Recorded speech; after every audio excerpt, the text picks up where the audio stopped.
कर्नाटक विधानसभा चुनाव में मिली जीत ने कांग्रेस के लिए संजीवनी का काम किया है।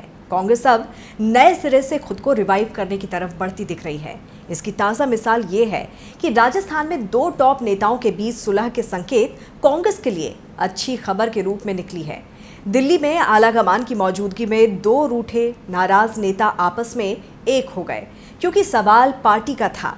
जी हाँ, मैं बात कर रही हूँ राजस्थान के मुख्यमंत्री अशोक गहलोत और पूर्व डिप्टी सीएम सचिन पायलट की। इन दोनों ही नेताओं में सुलह हो गई है, ये कांग्रेस का दावा है।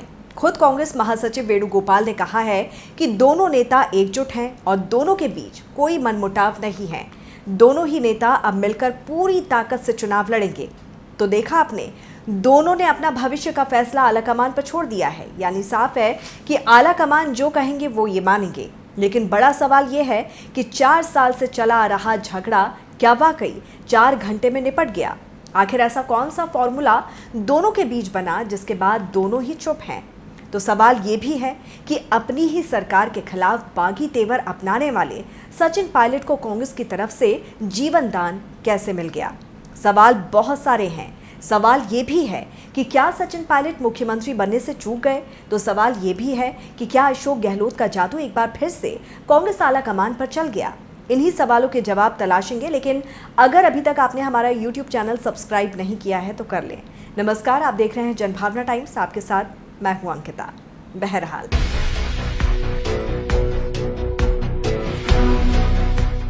सबसे पहले बात करते हैं जो डेवलपमेंट हुआ है। दोनों ही टॉप नेताओं को दिल्ली बुलाया गया।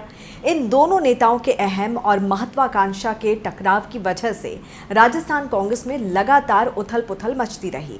बीजेपी को ये उम्मीद जगने लगी कि शायद मध्य प्रदेश की तरह यहाँ से भी कांग्रेस के भीतर फूट पड़ जाए और सत्ता का रास्ता खुल जाए, लेकिन ऐसा हो नहीं सका। 29 मई को दिल्ली में हुई बैठक में पार्टी के राष्ट्रीय अध्यक्ष मल्लिकार्जुन खड़गे, महासचिव केसी वेणुगोपाल और पूर्व अध्यक्ष राहुल गांधी शामिल हुए और उन्होंने सीएम अशोक गहलोत और सचिन पायलट से करीब 4 घंटे तक बातचीत की। इस मीटिंग के बाद हालांकि अशोक गहलोत और सचिन पायलट ने मीडिया के सामने कुछ नहीं कहा, लेकिन कांग्रेस ने दावा किया है कि बाकी सब ठीक ठाक है। पर सवाल ये है कि ये सुलह कब तक? क्या वाकई सचिन पायलट चुप रहेंगे? क्या सचिन पायलट वाकई अशोक गहलोत के नेतृत्व में चुनाव लड़ेंगे? मान लीजिए अगर गहलोत के नेतृत्व में कांग्रेस राजस्थान का चुनाव जीत भी जाती है, तो फिर सचिन पायलट को मुख्यमंत्री बनने का मौका कैसे मिलेगा? सचिन पायलट ने खुद को मुख्यमंत्री के रूप में दावेदार के रूप में पेश करने के लिए राजस्थान की सियासत में अपनी ही पार्टी को हिला कर रख दिया है। सचिन पर गहलोत कैंप का ये आरोप है कि साल 2018 से ही उनकी कुर्सी पर नजर थी, क्योंकि उनके प्रदेश अध्यक्ष रहते ही राजस्थान में कांग्रेस की सरकार बनी थी। इसके बाद साल 2020 में उप मुख्यमंत्री रहते उन्होंने 1.5 दर्जन विधायकों के साथ तख्ता पलट करने की कोशिश भी की थी, लेकिन तब राजनीति के धुरंधर और सियासत के जादूगर अशोक गहलोत ने न केवल अपनी सरकार बचा ली, बल्कि सचिन को किनारे भी कर दिया। अब इसके बाद सितंबर में एक बार फिर से सचिन ने अशोक गहलोत के कांग्रेस के राष्ट्रीय अध्यक्ष बनने की संभावनाओं के दौरान सीएम बनने की कोशिश की, लेकिन फिर गहलोत की ढाई घर वाली चाल से सचिन मात खा गए। सचिन फिर से चूक गए। इतना ही नहीं, गहलोत ने सचिन को गद्दार तक कह दिया। इसके बाद सचिन पायलट ने गहलोत सरकार के खिलाफ मोर्चा खोलते हुए पेपर लीक मामले को उठाया। यहां तक कि पूर्व सीएम वसुंधरा राजे के खिलाफ कार्रवाई न करने के मुद्दे पर अजमेर से जयपुर तक पदयात्रा भी निकाली।